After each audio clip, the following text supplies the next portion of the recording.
ndamira pamberi pedare raMAMBO MUTASA. Zvese zvandichataura handezvechokwadi. Ndikanyepa ndichabatwa nemhosva. Mwari ari mubatsiri wangu.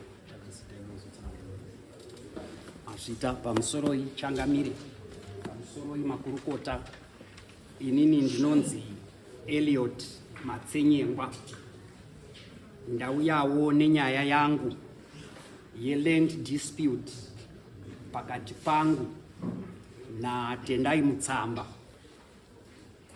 Nyaya iyi ndeyekuti Tendai Mutsamba wakagara mumunda mangu achigariswa naSabhuku. Saka agara mumunda umu akanga paine vamwe vanhu vagariswawo futi mumunda imomo. Saka vanhu ivava vakatanga kunetsana pachavo wari pamunda pedu.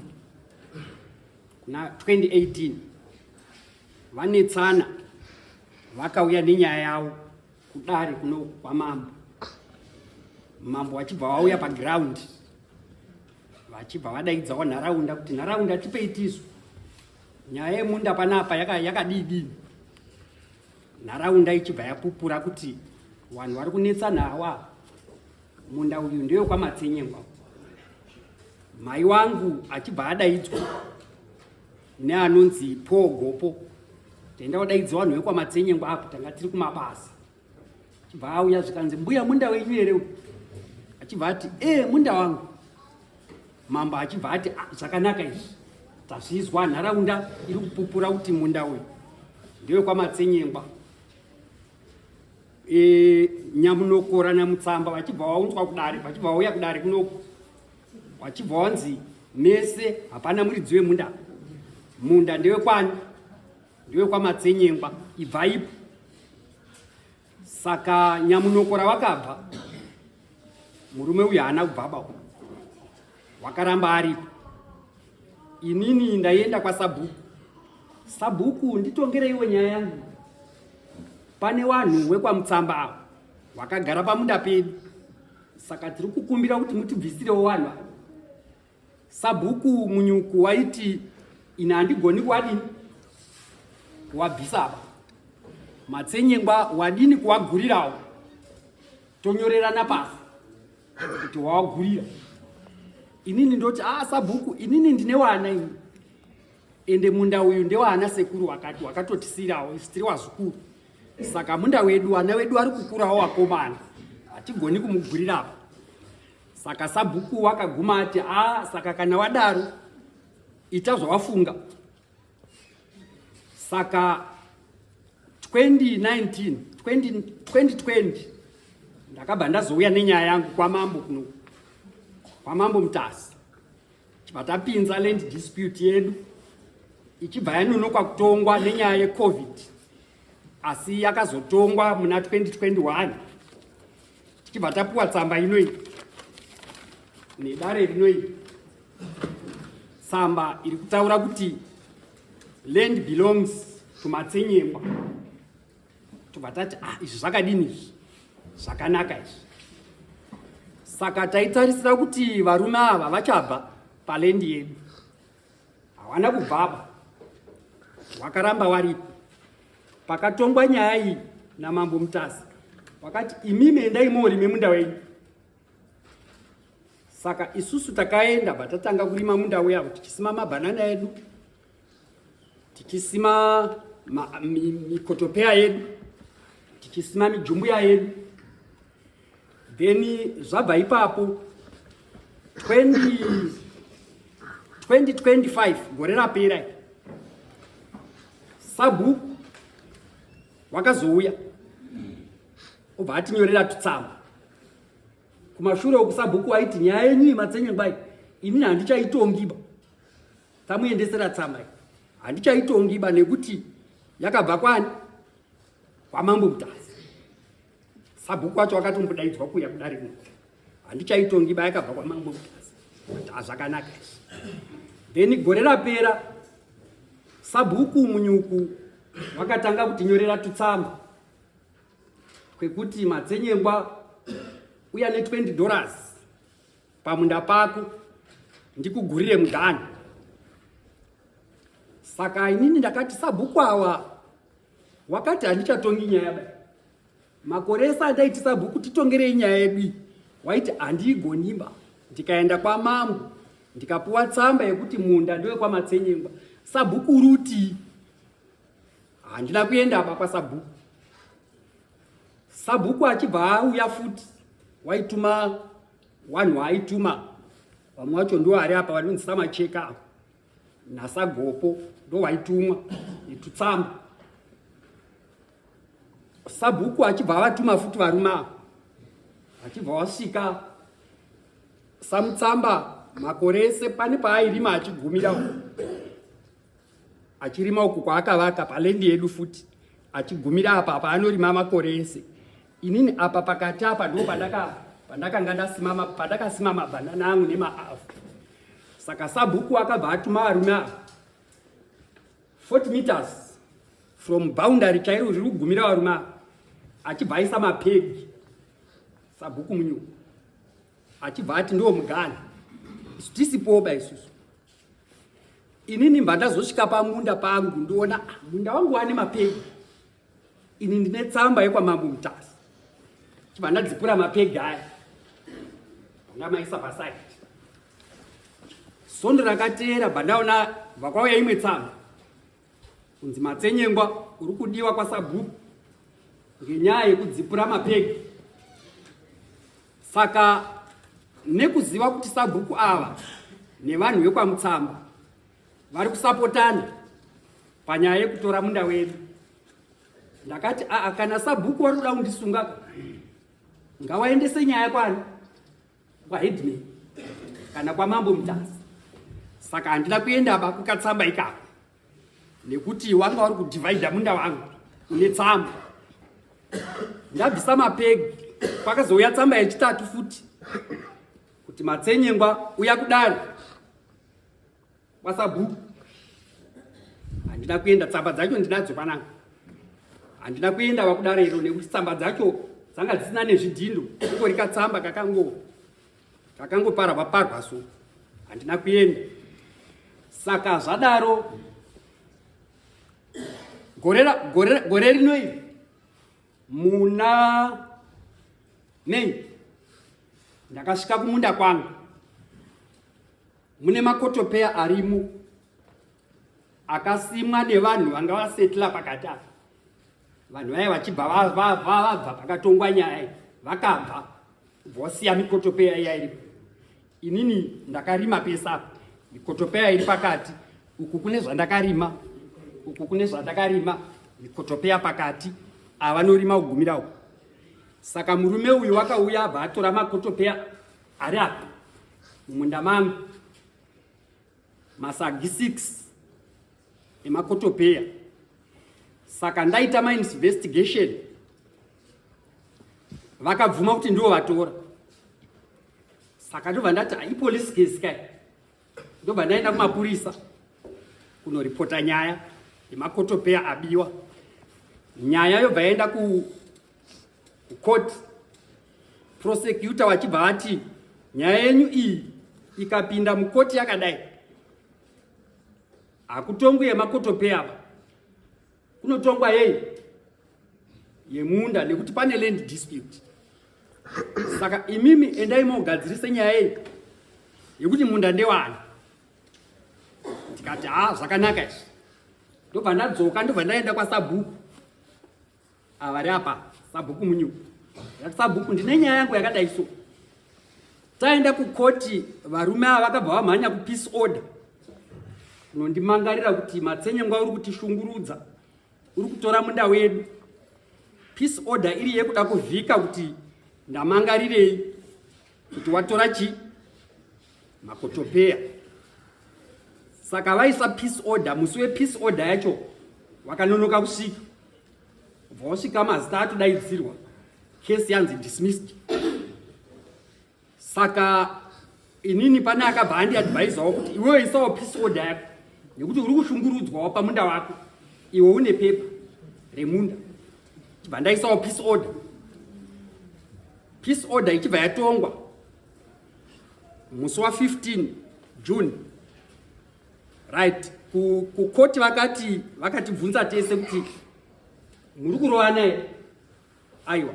Pane uri kutuka umweni? Aiwa. Saka nyaya yenyu nyaya yemunda. Saka peace order, hapana peace order.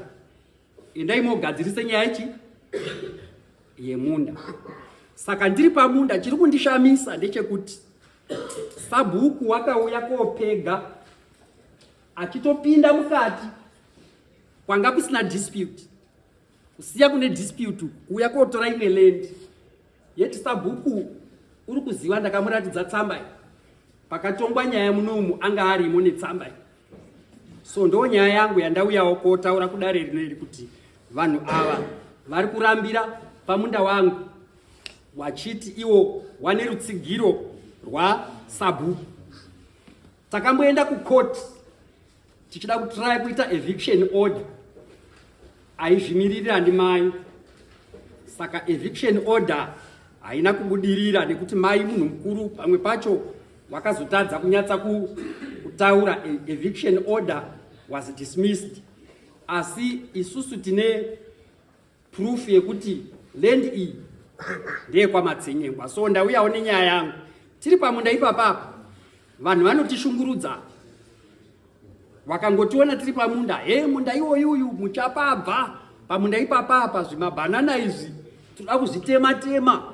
Imimi mune munda wakakura kudarika Sabhuku. Ngei vachitishungurudza. Chero patakadaidzawo Sabhuku wanyuwani kuti uyai mutionerewo nyaya yedu yemunda. Kuti ndakaenda kumba kwawo kunovakumbira kuti uyai muonewo mutionerewo kuti makotopeya atorwa papi mumunda mani. Alright, Samatsenyengwa. Right. Nyaya Samatsenyengwa is very simple. Munhu kana apapiwa judgment nedare ukaenda kuita the opposite izvozvo nedare uita ndo chinonzi conduct of court wazvidza chii dare. Saka kana wazvidza dare itori imwe mhosva iyo. Saka zvinoitika kana watongwa kana usina kuwirirana nejudgment yaunenge wapiwa unoapila against judgment yaunenge wapiwa. Then waapila pane zvinhu zviviri zvinoitika. It's either unonzi matungiriro azvakaita ndizvozvo kana kuti unonzi aiwa hazvinotongwa zvakanyanya ngapagadziswe pakati. Asi kana usina kuapila it means kuti decision yakapiwa iyo ndiyo ingori. Saka izvi zviri kureva kuti kana pasina kuti kuapiwa against decision yakapiwa nedare rimwe musi wa 27 March 2021 zviurewo kana pasina appeal yakaitika zvakataurwa netsamba ndo zviripo nanhasi hazvina kuchinja. Izvi zvichitaura imwe zvichitaura kuti zvamamamuta nemasabhuku enyu zviya izvi muchienda kotanga kuisa kuti mabhaundari manyowani nyaya yabva kuno kuti nyaya yabva kune higher court zvani yako woenda kutanga futi nyaya kana yakutobva munomu yakuenda kuhigh court yakuenda kusupreme yakuenda kuconstitutional court haidzoki futi pawaheadman kana kudzoka futi kwasabhuku. Kana maakutongoita futi zvekudzoka kuna sabhuku munee maakutongopara mhosva yenyu muchihirana mari muchinyeperana asi hazvichinji chii zvazvinoreva ndezvokuti zvamakaita nasabhuku zvese is now and void. Hazvishandi. Zvamakaganura muchiita nasabhuku hazvipo, hazvishandi. Endai modzoke pabhaundari randakati ndo pamuri kuenda pabhaundari iro period. Tivirena ndiani mwachadzani tendai sumuka tendai sabhuku wacho ali sumuka ipa zvamakaita baba makataura kuti muri mukuru pandiri kuzi nyaya kana dzibva kwandiri hadziri kwamuri dzinokwira kudenga. Saka kana dzabva kwandiri dzichiuya kwamuri maamukuru kwandiri mambo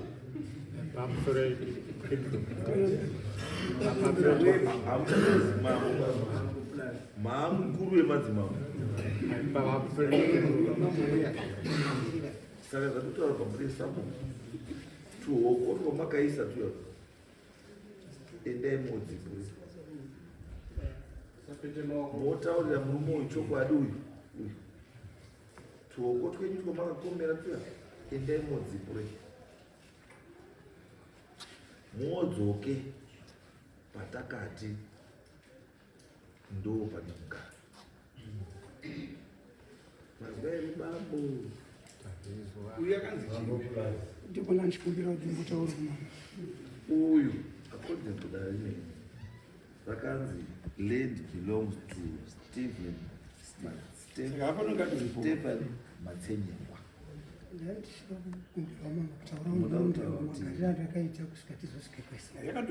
Makagara after judgment makazogara sei? Inini pajudgment papuwa kwaita judgment handina kutomboziva kuti vanhu vakapuwa judgment tendai mutsamba. Pakatongwa nyaya yangu kuna mambo mutaza wekumusoro. Patakasvika sabhuku wakada kusimudza maoko asi uyu anova ari Israel wakashaya. Achichida kuti asimudzewo muromo kuti ataurewo nhoroondo yemamiriro akaita nzvimbo yakagara. Kunzvimbo yangu ndakagara muna 1993. 93 ndagara. Mati sabhuku wakada kusimudza maoko makutanga kuti wadezve 1993 sabhuku wakada kusimudza muromo chii chakaita? Avakanzi hatisi kuda kuzwa zvekuda kutaura. Right, ndobva papiwa judgment. Judgment wakangopuwa vari kuenda vakusimuka muende. Ibva maenda. Vakangozibudai muende. Judgment ubva handina kuziva judgment kuti wapuwa judgment. Ndakazoziva ndobva mazoya futi kunoko. Hatinomboya kunoko hakutotanga. Kutanga kwaari kuti ndipinde dare nyaya handina mai wacho. Nyaya yakazotongwa 2021 2018. Saka paakani mangara wemajistrate court paari kuti eviction order. Ndo paaka order iri panapa. Ndiyo judgment yamuta. Judgment yemuta munopiwa. Makamboibvunza. Inini ndakabvunza ndikati nyaya yangu inobvumirwa apile. Vakabvunza tofunga murume aripo pangari kutosimudza vanhu kuti pamhiko. Iyi judgment haisi yangu. Judgment ndeyamambo MUTASA yakapiwa 27/03/2021. Inini nguva yeye ndasanda mambo. Saka judgment yandiri kuti haichinjwi ndeipi? Inini nguva inini handikwanisi kuchinja judgment ipi. Chandinoita kuita sei? Kuita make sure kuti yaifektwa here. Ivi mudai maida kuti appeal mudai makaapila kubva 2021 ita 2026 and of which time yekutoapila chaiyo yakatolapsa yakatopera. Saka zvinoreva kuti decision yakapiwa iyo ndiyo story haichachinji. Saka zvikureva kuti chii? Zvikureva kuti sabhuku endai mobvise miti yenyu yomamakomera paya muchiti makusa mugano munyowani. Andi dzokai kune mugano wakapiwa namambo MUTASA. Kana paine zvida kuzoitika zvoitika muri pamugano wamakapiwa. Handizvo haisi nyaya yekuti da kutanga kutongwa kana inyaya yakatongwa kare asi chikudiwa chiri kuita sei queen force. And chinoitika manje mukasaita izvozvo maakusungwa nemhosva yeconduct of court kuti matadza kudi kuita zvakazi nedare mudi kuti makazvidza chii pamusoro chamwana. Nekuti inini kubva panguva yandagara vanhu ava ndakagara mugore rakataura 1993 vazotanga kuya kunetsana neni muna 2017 2021 ndane 20 something years ndikugara panzvimbo. Nyaya yakatongwa ikapiwa judgment mini kuti zvamuda kutaura ndizvo makangotaura. And judgment yakapiwa based on zvamakataura. On top of that, mumwe wenyu wakatobva mukasara munhu. Uyu wakabva ndiye wandandichinetsana naye wenini. Mambo maroja tu. Arunetsana ipaisi yao. Andisiri roja kai mambo mai kuruti mai kusikwa. pavari nekwandiri kugara Izwa itori shamwari. distance Izwa ipamba. kunetsa kuti munda ndowasekuru Izwa ipamba. Zvekuti munhu ari kupi kana ari kupika kana chinhu chiri chake ndechake. Zvekuti ndiri kwamutara asi mukadzi wangu mukuru kubhuruwa mudoko wari analo hazvinei newe bai. Saka kuti hasa mukadzi wangu ndotari bhuruwa mukadzi wani ndinoenda ndazwa kudau ndauda ndimboda bhuruwa this week next week ndimboda yarari ngewangu haunditauri zvekuita mukadzi wangu zvimwe chete neilendi nyamwe ndine plasma rondera ngeyangu imwe kuchipinge ngeyangu imwe kunyanga ngeyangu haunditauri utazi haisi yako bai kumarondera kuti ugara kuno iwe itawo dzako dziri kure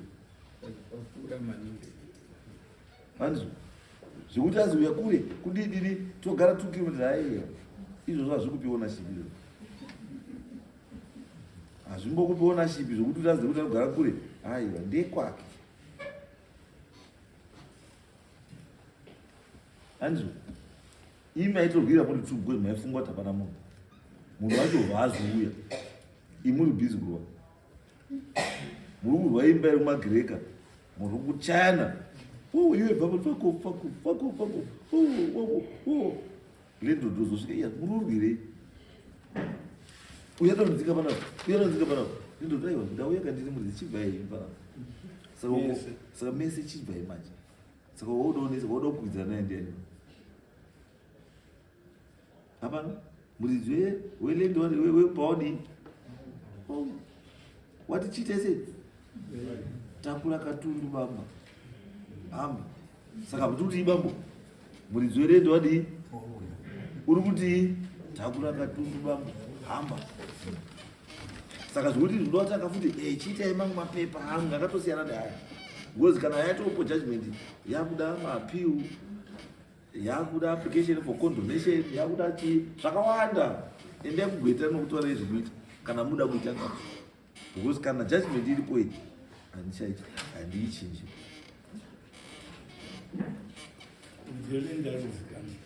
murizvelenda according to this judgment aripo ndiani Stella Mutendi hanzvo imi mukaona kuti munhu azoda kubva chiende kwamedziri munositendesa judgment moita application for eviction order munhu odi wobviswa zviri pamutemo hanzvo handei yes kana ndiri kutokumbirawo ndashandisa mari dzangu dzeuya kunyaya vanhu vachiziva havo kuti ndine judgment yatakavaratidza tikauya tese kudari ivo vari kungoita nharo ndichikwira nekudzika saka ndaikumbirawo mari yangu yandakashandisa muchinyora mari yacho zvene wozopiwa kuti mari kudati akaonekwa kuti mari yacho iri justified here yamungotamuzva ndakanyora pana mosiya munosiya handei